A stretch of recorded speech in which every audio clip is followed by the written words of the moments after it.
Kaleshwaram file ముందు కదలవు, వాళ్ళకు దొరకవు. ఇవాళ నోటుకు ఓటు కేసు ముందుకు పోదు.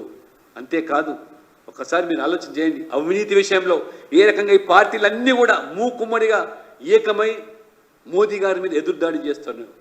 ఇవాళ మద్యం కుంభకోణానికి పాల్పడినటువంటి ఆమ్ ఆద్మీ పార్టీ ఇవాళ ముఖ్యమంత్రి మంత్రులు జైలు పాలై ఆ మద్యం ఏ రకంగా మరి ఆ కుంభకోణానికి పాల్పడ్డారో ఆధారాలతో సహా ఇవాళ కోర్టులో వాటిని ప్రదర్శిస్తూ ఉంటే కోర్టులు ఇవాళ ఏమాత్రం కూడా ఇవాళ బెయిల్ ఇచ్చే పరిస్థితి లేదు. అటువంటి ఆమ్ ఆద్మీతో పార్టీతో ఆ మద్యం కుంభకోణంలో చేతులు కలిపిందెవరు? ఈ బీఆర్ఎస్ పార్టీ, బీఆర్ఎస్ నాయకులు చేతులు కలిపి వాటా పంచుకునే దాంట్లో ఏ రకంగా మొత్తం మద్యం కుంభకోణంలో పాత్రదారులు అయినారో ఇవాళ రెండు పార్టీల నాయకులు ఇవాళ అనుభవిస్తున్నారు. ఇవాళ కేజ్రీవాల్ అయితే కానీ కవితమ్మ కానీ ఇవాళ జైల్లో మగ్గుతున్నారు. మరి అటువంటి మద్యం కుంభకోణంలో భాగస్వామైన ఆమ్ ఆద్మీ పార్టీతో ఇవాళ కాంగ్రెస్ పార్టీ చేతులు కలిపి ఇవాళ ఢిల్లీలో కలిసి పోటీ చేస్తుంటే దేనికి సంకేతం ఇది? అంటే పరోక్షంగా బీఆర్ఎస్, కాంగ్రెస్, ఆమ్ ఆద్మీ పార్టీ ఒకటి కాదా?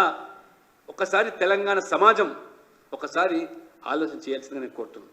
ఆమ్ ఆద్మీతో పార్టీతో కలిసి మద్యం కుంభకోణంలో భాగస్వామ్యమైనటువంటి బీఆర్ఎస్తో ఇవాళ కాంగ్రెస్ పార్టీ ఆమ్ ఆద్మీతో చేతులు కలిపిందంటే ఇది ఏ రకమైన సంకేతము ఒకసారి ఆలోచన చేయాలి. అందుకనే వీళ్ళందరూ కూడా ఒక కూటమిగా ఏర్పడి మోదీ గారిని ఓడించాలి. ఎందుకంటే అవినీతి పరులన్నీ కూడా, అవినీతి పార్టీలన్నీ కూడా ఈ రకంగా ఏకమవుతున్నాయి కాబట్టే ఆ రకంగా అవినీతిని అంతమొందిస్తారని చెప్పి ఇవాళ మోదీ గారు ఇవాళ దీక్ష పూనారు కాబట్టి, భీష్మించుకున్నాడు కాబట్టి సహించలేక వీళ్ళందరూ కూడా ఏకమవుతున్నారనే విషయాన్ని కూడా గమనించాల్సిందిగా కోరుతూ మరొకసారి సామాజిక న్యాయం విషయంలో ఎస్సీ అయినటువంటి రామ్నాథ్ కోవింద్ ఈ దళితుని రాష్ట్రపతి చేసింది భారతీయ జనతా పార్టీ.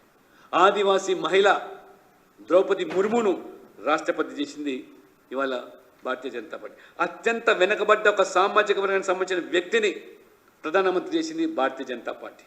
కానీ ఈ ముగ్గురిని కూడా ఓడించేటువంటి కుట్రలు పడింది ఎవరంటే ఎస్సీని దళితుని రాష్ట్రపతి కాకుండా, ఒక ఆదివాసీ గిరిజన మహిళను రాష్ట్రపతి కాకుండా ఎవరిని మీరు బరిలోకి దించారు? ఆనాడు ద్రౌపది ముర్ముకు వ్యతిరేకంగా ఎవరిని? ఒక యశ్వంత్ సిన్హాను.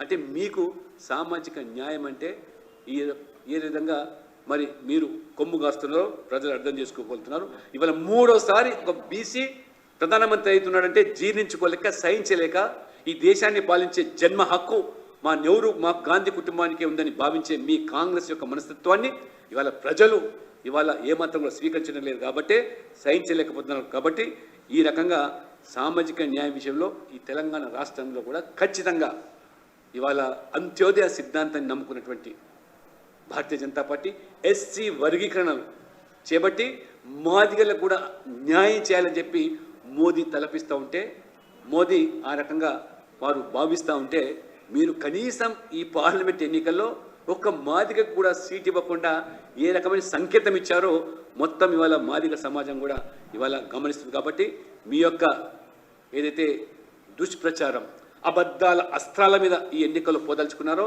రాజ్యాంగం రద్దు విషయంలో లేదా సామాజిక న్యాయ విషయంలో ఎస్సీ ఎస్టీ బీసీల విషయంలో కూడా మొత్తం ఇవాళ తెల్లమైపోయింది. ఇవాళ ప్రజలు ఇవాళ నిగ్గు తేల్చారు కాబట్టి రేపు ఎన్నికల్లో మిమ్మల్ని ప్రజల ముందు దోషిగా నిలబెట్టడానికి ఓటు అస్త్రాన్ని వినియోగించు